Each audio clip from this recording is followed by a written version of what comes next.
విభజన సమస్యలపై ఓ క్లారిటీకి ముందుకు వెళ్తున్నాయి తెలుగు రాష్ట్రాల త్రిసభ్య కమిటీలు. భవనాలు, ఉద్యోగుల పంపకాలు ఇలా పెండింగ్ లో ఉన్న సమస్యల్ని చర్చలతో సామరస్యపూర్వకంగా పరిష్కరించుకోవాలని నిర్ణయించారు సభ్యులు. గవర్నర్ సమక్షంలో రెండోసారి జరిగిన భేటీలో కీలక నిర్ణయాలకు ఓకే చెప్పారు.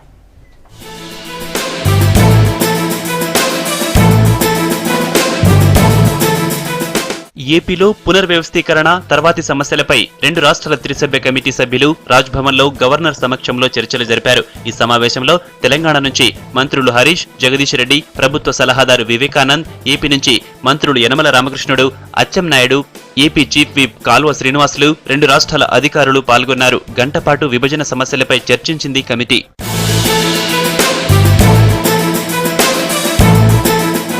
ప్రధానంగా ఏపీకి కేటాయించిన సచివాలయం, అసెంబ్లీ, ఇతర శాఖల హెచ్ఓడి ఆఫీసులను అమరావతికి తరలించినందున ఆ భవనాలు తెలంగాణకు అప్పగించాలని కోరింది మన రాష్ట్ర కమిటీ.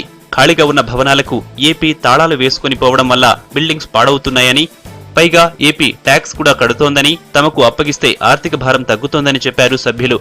హైకోర్టు విభజన కూడా ఈ సందర్భంగా డిస్కషన్ కు వచ్చిందన్నారు. ఏదైతే వేకేట్ చేసినారో ఆ సెక్రటరియట్ కానీ హెచ్ఓడీస్ కానీ ఇచ్చినట్టయితే తెలంగాణ ప్రభుత్వ ఉద్యోగులు పనిచేసుకోవడానికి కూడా వెసులుబాటు కలుగుతుంది.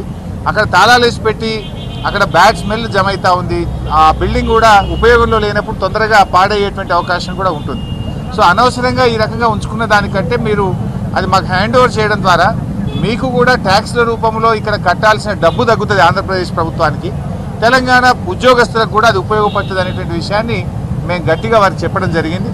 బహుశా వచ్చే మీటింగ్ కల్లా డెఫినెట్గా దాని మీద ఒక క్లారిటీతో వస్తాం. సూత్రప్రాయంగా మాకైతే ఏమీ అభ్యంతరం లేదు అనేటువంటి విధంగా వారు సూత్రప్రాయంగా అయితే చెప్పారు. ఏపీకి కేటాయించిన తెలంగాణ 4th క్లాస్ ఎంప్లాయీస్ ని తెలంగాణకు తీసుకొచ్చే ప్రయత్నాలు కూడా చేస్తున్నామన్నారు ప్రభుత్వ సలహాదారు వివేకానంద్.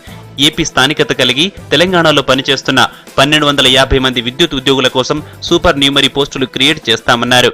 ఎక్కడైతే సర్ప్లస్ ఎంప్లాయీస్ ఉన్నారో తెలంగాణ ఎంప్లాయీస్ ఆంధ్రాలో సర్ప్లస్ ఉన్నవాళ్ళు, ఆంధ్ర ఎంప్లాయీస్ తెలంగాణలో సర్ప్లస్ ఉన్నవారికి సూపర్ న్యూమరీ పోస్ట్ క్రియేట్ చేస్తే బాగుంటుంది, అబ్జార్ప్షన్ ఈజీగా అవుతుందని చెప్పి ఒక సజెషన్ గవర్నర్ గారు ఇచ్చారు. స్పెషల్లీ పవర్ కార్పొరేషన్ నుంచి 1250 ఎంప్లాయీస్ ఎవరైతే ఆంధ్ర ఎంప్లాయీస్ తెలంగాణలో ఉన్నారో తెలంగాణ ప్రభుత్వం వారికి శాలరీస్ పే చేస్తూ వారు ఇక్కడ ఉన్నారు, వారిని మీరు అబ్జర్వ్ చేసుకోమని చెప్పి మా తరఫు నుంచి మేము వారికి కోరడం జరిగింది. తెలంగాణ కమిటీ ప్రతిపాదనలను ఏపీ సీఎం చంద్రబాబుకు చెబుతామని, ఆయనతో చర్చించాక తుది నిర్ణయం చెబుతామన్నారు ఏపీ కమిటీ సభ్యులు.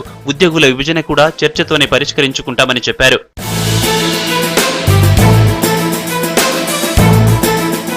మళ్లీ ఈ నెల 26న మూడోసారి సమావేశం కావాలని నిర్ణయించారు సభ్యులు. ఆ భేటీలో ఇవాల్టి ప్రతిపాదనలపై క్లారిటీ వచ్చే అవకాశం ఉంది.